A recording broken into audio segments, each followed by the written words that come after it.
Today, Precarious plays Final Fantasy Tactics Advance.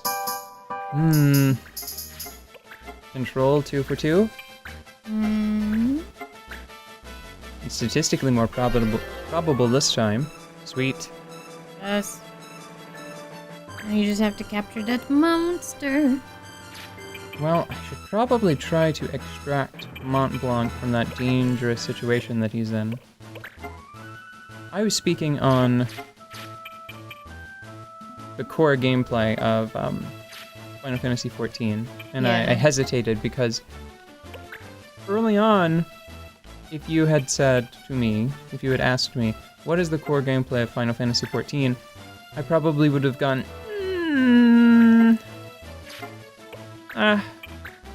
very standard, like World of Warcraft style hotbar combat, exploring environments that are surprisingly on the shrimpy side.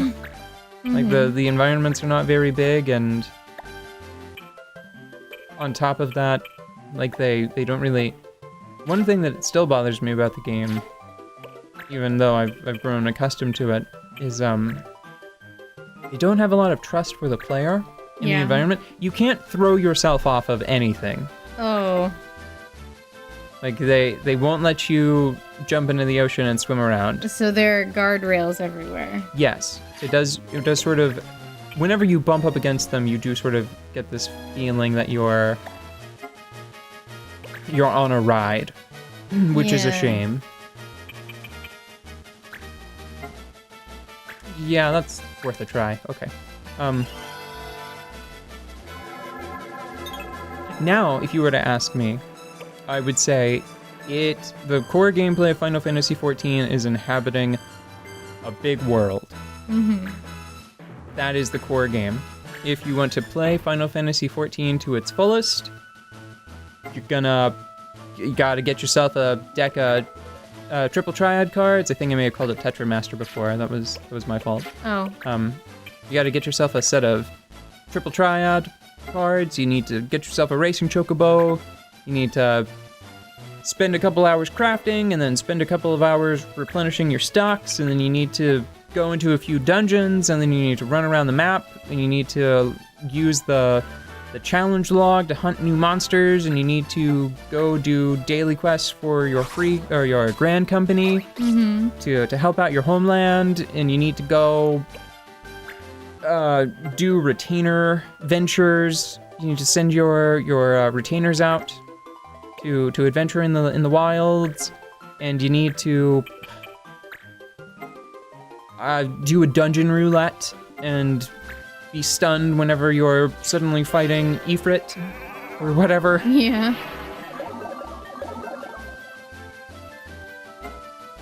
And yeah, occasionally Just go live there for a little while. yeah, and you gotta spam emotes. You gotta emote in chat. Yeah.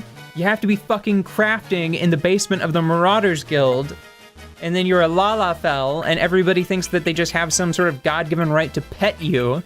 So then you have to make a macro where you point at the person that's closest to you, and you put your combat armor on, and then use the point emote, and then call them a creep. And then run away. And then run away. Well, the run away you do manually. At least I do. I've told you about that, right? Yeah. Yeah, I'm a little Lalafell, and I'll be crafting. Clearly I want to be alone, so I feel like it's almost hard for me. You go find your places to go craft. You go find hidey holes to go craft in so that people will leave you alone. They never do. They just come show up to pat you on the head because that is, I guess, culturally appropriate. It is absolutely not. They can go straight to hell. Everybody's like, "Oh, short stuff, pat, pat," and you're like, "Gah." Actually, no. You point and creep and run. And I'm like, you creep. I need an adult. Need an adult. Okay, hold on. How am I gonna do this? What do I need to do? What do I need to do? I need to...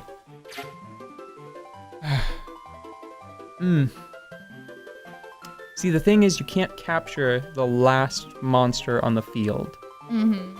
So I think what I need to do is just move this guy away from Mont Blanc in case he escapes my control, and then just wait. Because I want to capture the yellow and the red and the blue. Right. But not the blue with the pincers, the blue with the naps. Right. Blue with the snapping. Yes. God. You know, it still amazes me that Final Fantasy as a series has so many properties. Ha! Got it. Did you? Oh my gosh. And I got a Panther Soul for my efforts. I don't actually know if you really need to have one of each.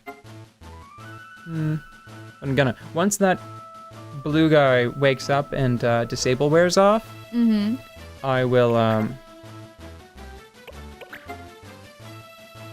grab hold of him. I'll try to grab hold of him with Keef, so that way I can use Haste Break on New Kid.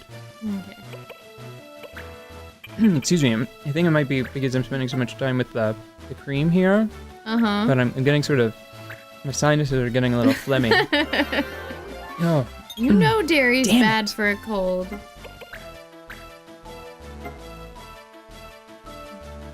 Oh, right. But before, the main reason why I didn't think very fondly of Final Fantasy XIV, and I was really just playing it to hang out with my friends for, you know, a bit. I'm not gonna say how much because it's an embarrassing figure. Yeah. You know, it's like, why would anybody do something for? Why would somebody do something for more than 10 minutes if it was supposed to be entertainment and they weren't enjoying it? Right. Because they're insane. I'm a mad person, that's why. Okay, you're mad. Check. Yeah. So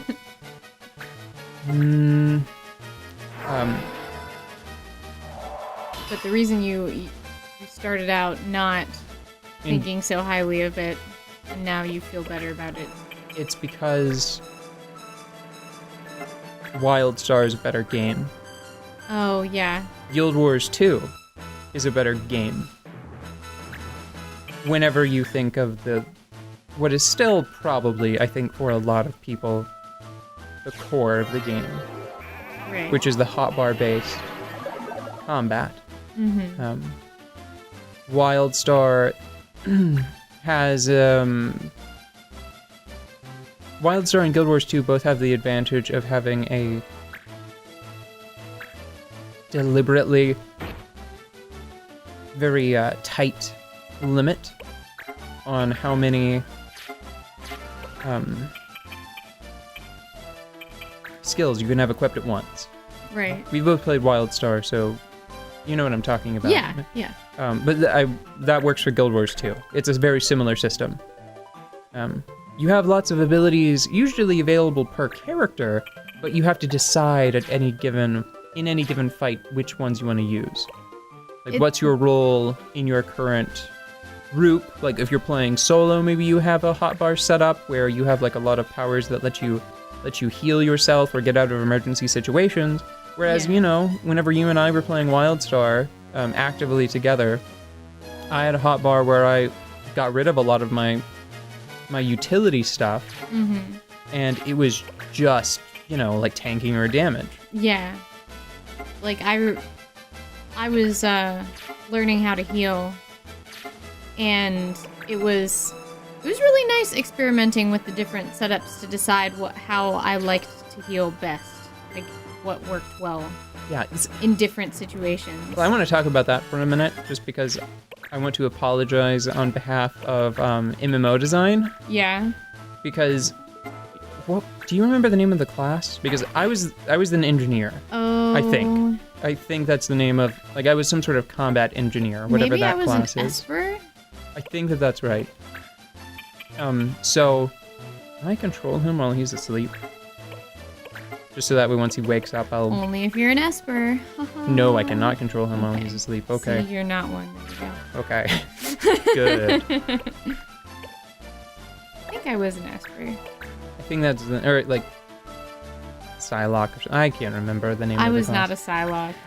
Well, the point is you had the option of either doing DPS or healing. Yeah, and I picked that on purpose because I didn't know what I would like, because that was the first MMO I played and understood what I was doing. And I had the option with my class of either DPS or tanking. Which is perfect. And I had intended, sweet. I had intended for you to be able to just do DPS. Mm-hmm. Because usually whenever you introduce like the girl that you know to MMOs, they fucking just, everybody always assumes that they're gonna be the fucking healer. I know, and I was like fighting against that. I'm like, I wanna help people, but By God cracking damn it. skulls. And I wanted that for you as well. Because I think I think you've earned it. But fuck if we couldn't rely on anyone else to heal correctly. Yes, oh my god, it was so frustrating. I just finally just made 2 different builds because I was just like, you know what? If they need me to heal, I mean, I'm pretty sure, you know, no one can tell my gender from all the way across the internet at this point, and we're not playing with a big group of friends. I'll just heal. Just for the sake of our lives, like, Christ. Yeah, so it wound up being a very mercenary action where I took the tanking and you took the healing because out of a group of 4 people, those are the 2 important roles. Yeah, I'm calling you out, DPS. Go fuck yourselves. Oh no, don't do that. It probably won't work. Well, no, okay, hold on. DPS, I will say, usually DPS, at least in current MMO design, is made artificially important by the addition of timers on important bosses. Oh yeah. Or on an effective timer by ensuring that restoring the healer MP, or like whatever sustains MP healing, is limited in some way. Just for example, in Final Fantasy XIV, Black Mages, their MP bar is actually much closer to a stamina meter in how you would think about it. Oh, hold on, I'm going to show you this quickly, like I'm dwelling on this action. This is Dagger. I've already used it a couple of times, but I'm going to make it clear what it does. It is a ranged attack. It deals some amount of physical damage, which is fine. But it has an additional effect, which is disable. And as long as the target is disabled, they can move, but they can't do any other thing. I don't even know if they can use reactions. Now that one's a little more iffy, right? Hasn't come up. Actually, maybe I can test it with this guy. Anyway, it's like Air Rend, like the monk's ranged melee attack. But it has a chance of disabling foes, which is very powerful, and it's free. It doesn't cost MP. So I'm gonna be daggering, and eventually, whenever I unlock it, Ring. Ring, I believe it also is free, but instead of disable, it casts stop. Now see, that guy actually, he was not disabled, so it's not a surefire thing, but it's still so good. So good. So good. It's so good. So good. I got a you. I'm gonna try to put this to sleep. We're gonna see what happens. And then, as you can see, I've achieved most of my self-imposed objectives. And we'll, okay, damn it, game. Can't you just let me have this? All right, bring the slate down. Oh, I'm gonna go cry next to this pile of bones. Oh. Go do little Moogle tears. Ooh.